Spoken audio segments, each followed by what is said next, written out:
ہمیں Geneva accord پر دستخط کرنی چاہیے، یعنی یہ کہ روسی فوجوں کی افغانستان سے واپسی کے لیے ایک سمجھوتا ہونا چاہیے۔ جنرل ضیاء الحق نے بہت سی باتیں کی اور اس موقع پر ایئر مارشل نور خان کھڑے ہو گئے اور انہوں نے بڑے دھڑلے سے جنرل ضیاء الحق کو مخاطب کرتے ہوئے کہا کہ جنرل صاحب، میرے خیال میں آپ کا وقت ختم ہو گیا ہے اور آپ فوری طور پر مارشل لا اٹھائیں۔ محمد خان جنیجو سیاسی طور پر جنرل ضیاء الحق کو بالکل الگ تھلگ کر چکے تھے۔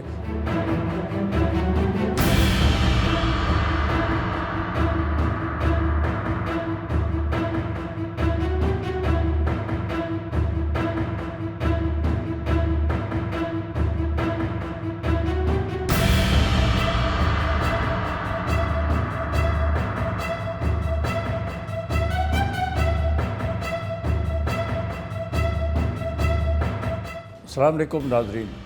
یقیناً ہر پاکستانی اپنی تاریخ سے دلچسپی رکھتا ہے اور خاص طور پر حالیہ تاریخ جو کہ مختلف واقعات سے بھری ہوئی ہے، سازشوں سے، اور خاص طور پر سیاستدان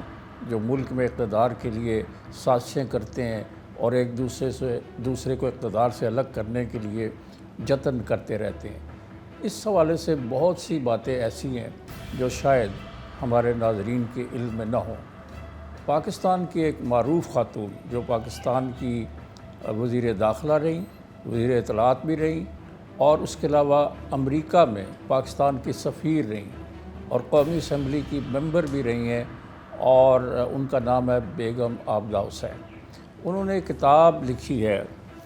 دی پاور فیلیور، اور یہ کتاب دلچسپ واقعات سے بھری ہوئی ہے۔ انہوں نے جنرل ضیاء الحق کے دور میں غیر جماعتی الیکشن میں حصہ لیا اور قومی اسمبلی کی رکن بن گئی۔ بیگم عابدہ حسین کے خاوند جو اب بھی وفاقی وزیر ہیں، اس وقت قومی اسمبلی کے اسپیکر بھی بن گئے، لیکن ان کو جنرل ضیاء نے ہٹا دیا اور ان کی جگہ ایک اور اسپیکر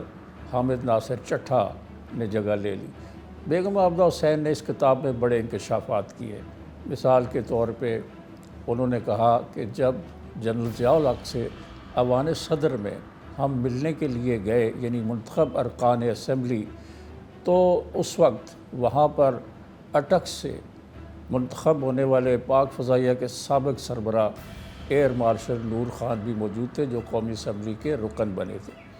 جنرل ضیاء الحق نے بہت سی باتیں کی اور اس موقع پر ایئر مارشل نور خان کھڑے ہو گئے اور انہوں نے بڑے دھڑلے سے جنرل ضیاء الحق کو مخاطب کرتے ہوئے کہا کہ جنرل صاحب، میرے خیال میں آپ کا وقت ختم ہو گیا ہے اور آپ فوری طور پر مارشل لا اٹھائیں، چونکہ 1985 کے الیکشن کے بعد نئی پارلیمنٹ آ گئی تھی۔ جنرل ضیاء الحق ہکے بکے رہ گئے اور انہوں نے ایئر مارشل نور خان کو مخاطب کر کے کہا کہ سر، مجھے ذرا موقع دیں، یہ نئی پارلیمنٹ ہے، اس کو سیٹل ڈاؤن ہونے دیں اور اس کے بعد میں انشاءاللہ استعفیٰ دوں گا اور میں مارشل لا اٹھا لوں گا۔ یہ واقعہ بیگم عابدہ نے اپنی اس کتاب میں لکھا ہے۔ بیگم عابدہ نے مزید یہ لکھا ہے کہ جب جنیجو اور ضیاء الحق کے درمیان کشمکش شروع ہوئی، حالانکہ محمد خان جنیجو کو جنرل ضیاء الحق سندھ سے پرائم منسٹر بنا کے لائے تھے اور ان کا خیال تھا کہ وہ ان کے ایک فرما بردار پرائم منسٹر کے طور پر کام کریں گے، لیکن محمد خان جنیجو ایک بہت ہوشیار، انتہائی شریف النفس اور بڑے دیانتدار سیاستدان تھے، اور وہ جمہوریت کے حق میں تھے۔ انہوں نے اپنی پہلی تقریر میں کہا تھا کہ جمہوریت اور مارشل لا ساتھ ساتھ نہیں چل سکتے۔ اس وجہ سے جنرل ضیاء الحق اور ان کے فوجی رفقائے کار سخت پریشان تھے۔ جنرل ضیاء الحق چاہتے تھے کہ وہ جنیجو کو اپنا فرما بردار بنا کے رکھے، لیکن جنیجو صاحب ان کی فرما برداری کو قبول کرنے کے لیے تیار نہیں تھے۔ بیگم عابدہ نے اپنی کتاب میں لکھا ہے کہ جب محمد خان جنیجو کو وزیر اعظم کے طور پر نامزد کیا گیا تو ہم سب لوگ ایوان صدر میں موجود تھے، اور جنرل ضیاء الحق اپنے زور شور سے، اپنے پورے جہو جلال سے، انہوں نے اپنی وردی پہنی ہوئی تھی، اس پر میڈلز بھی لگائے ہوئے تھے، اور وہ ایوان صدر میں آئے، ہم سب منتخب نمائندے موجود تھے، اور ہمارا خیال تھا کہ جنرل ضیاء الحق سندھ سے الہی بخش سومرو کو وزیر اعظم نامزد کریں گے، لیکن جنرل ضیاء الحق نے یہ سرپرائز دیا اور سب کو حیران کر دیا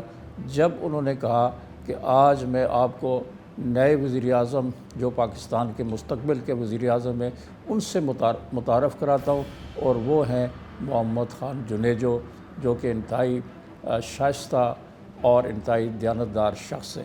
یہ اعلان جو ہے یہ الہی بخش سومرو اور ان کے ساتھیوں پر بم بن کر گرا، اور وہ کبھی یہ توقع نہیں کر سکتے تھے کہ ایک غیر معروف سیاستدان جو ان دنوں میں سندھڑی میں رہتے تھے الگ تھلگ، محمد خان جنیجو، وہ پاکستان کے وزیر اعظم بنے گے۔ اسی کتاب میں آگے چل کر بیگم عابدہ نے لکھا ہے کہ جب محمد خان جنیجو نے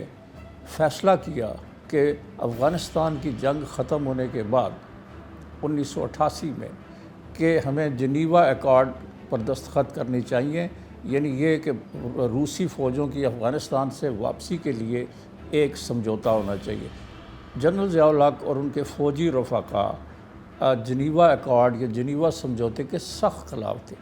محمد خان جنیجو اس کے حق میں تھے۔ محمد خان جنیجو نے انتہائی ہوشیاری سے تمام سیاسی جماعتوں کو اسلام آباد میں مدعو کیا اور ان سے ساتھ مشاورت کی۔